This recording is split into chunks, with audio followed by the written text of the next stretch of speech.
les paiements échelonnés généralement sont soumis à des intérêts. Donc, ça convient de les payer directement, quoi. Ouais. Tout simplement. Oui, beaucoup de réactions très intéressantes. Donc, comme vous l'avez dit, ça dépend vraiment. Ça dépend. Mais il est important de le signaler. Lui aussi l'a signalé. Il y a les intérêts à payer très souvent. Ça dépend aussi du type.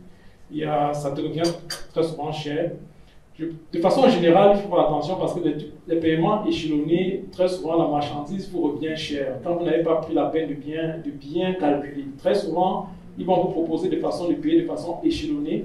Mais lorsque vous calculez réellement, si vous avez eu à payer en un coup, ça vous reviendrait plus moins cher.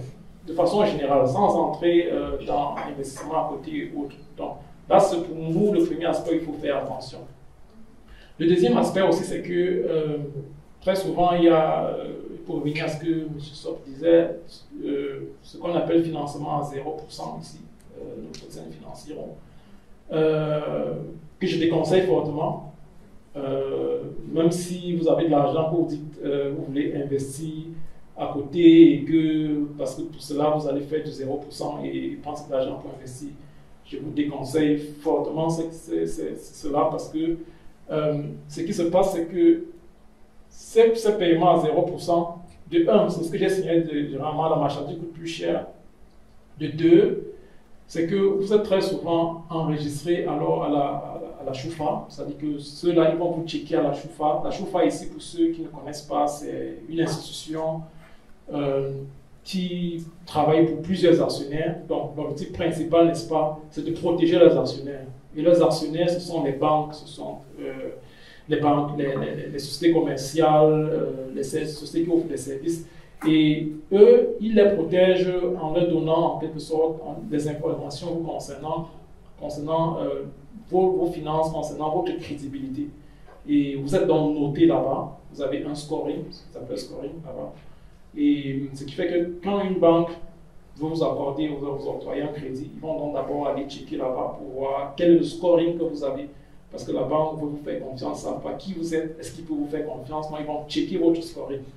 Donc, ce qui fait donc que dans ces financements à 0%, très souvent, ils vont donc aller checker votre chauffard.